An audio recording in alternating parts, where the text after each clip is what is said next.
On a wet spring day, I head to Haworth for another adventure, one that had been brewing for a long time, and I'm so excited to take you along.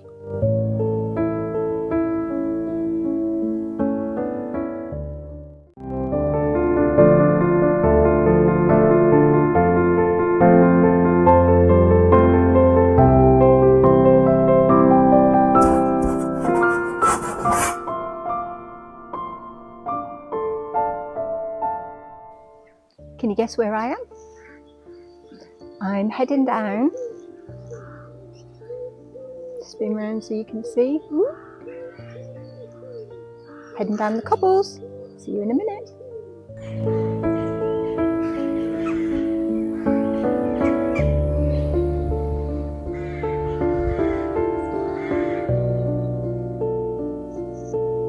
Welcome to the old post office, Haworth. This was the very post office where the Brontë Sisters posted their manuscripts, Jane Eyre, Wuthering Heights and Agnes Grey, to their publishers in 1847. Hello, so I hope you can hear me. I might have to do this because it's quite loud, but I am here at the old post office in Haworth today. They're having an opening night and I'm here to have a look round, and I thought I would bring you guys with me.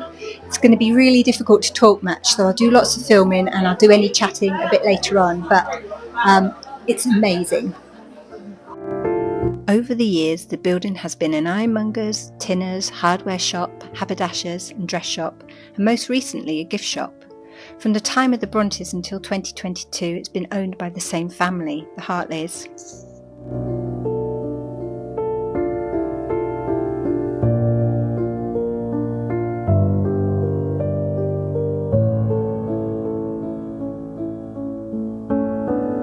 In the time of the Brontës, there would have been a building attached to the side of the post office. One of the Hartley family, Joseph Hartley, around about 1820, had a butcher shop and a house, back kitchen, stables and a privy that stood so close to the church that it blocked up the windows and created what the parish clerk politely called an intolerable nuisance. This building was knocked down around about the turn of the 19th century, probably for when the church was rebuilt, but you can still see the rough brickwork on the side of the old post office building where it once was. Can you imagine the smell in the church from the butcher shop in the summer? Ugh.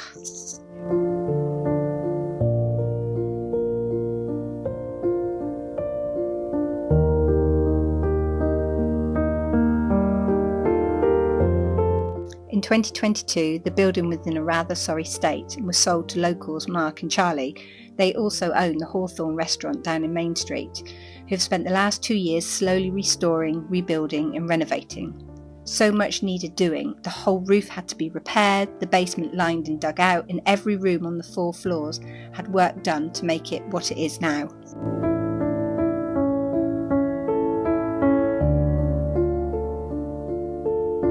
Along the way, treasures were found, a Tudor spoon under the floorboards, as well as a poster advertising a concert in 1949, but no hidden Brontë manuscript was found, which is a shame.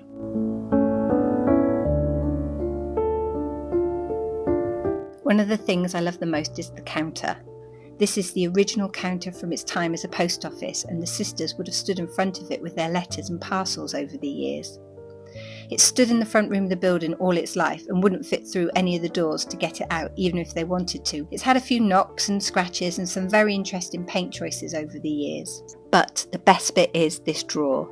It still has the bowls where the coins would have sat, and there's spaces for the envelopes. You can see ink spots and general wear from years of hands handling coins. Mark and Charlie knew this was the most important bit of history within the building and stripped it back to the original wood after years of people painting it. I know!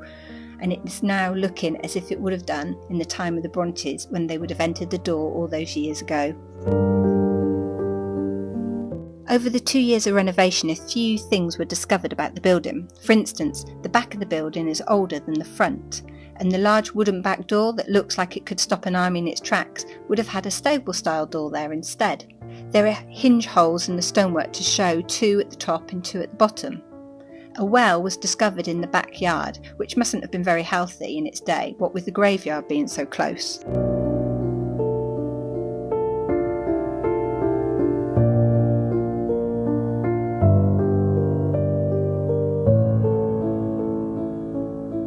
The post office moved from this building in the early 1900s down a few doors to number 125.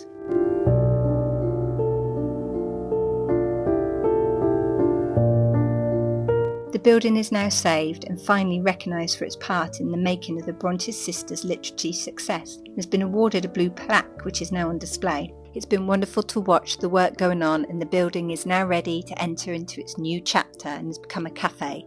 But its history is celebrated and is everywhere to be seen, from the treasures on display to the original barrowcloth clock.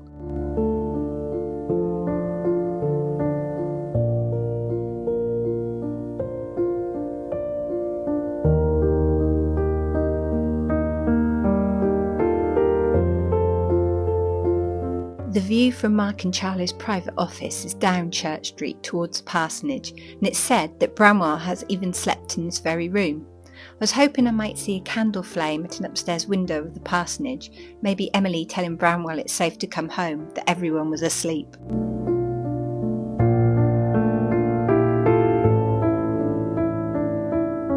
But I wanted to show you this, look! About a year ago, I was contacted by Mark and Charlie to supply stock from my online shop, the Brontë Sisters, which I'm thrilled about. From the first visit to the building, when it was cold, dark and full of dust, I became fascinated by its history, and every visit I learned something new.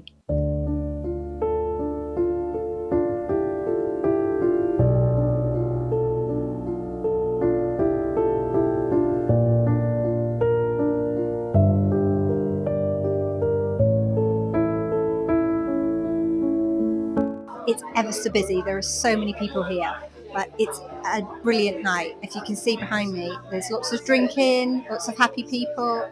It's just great.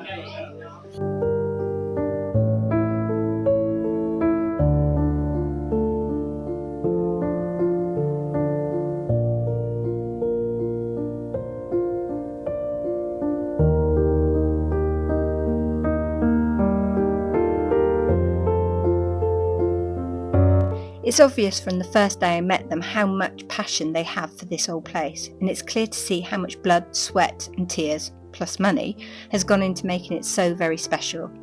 I hope you get the chance to visit soon and ask to see the money drawer on the counter and imagine the tales it could tell.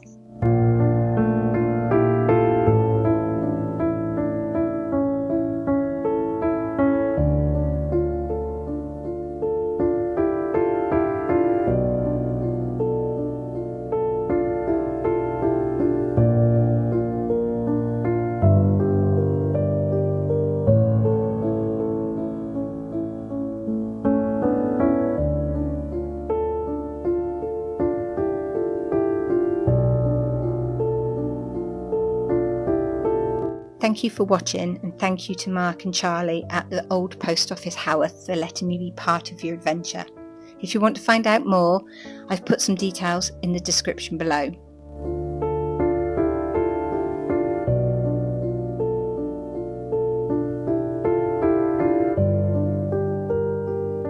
Please like and subscribe my channel and come back next Friday for another Brontë adventure. See you soon. Bye!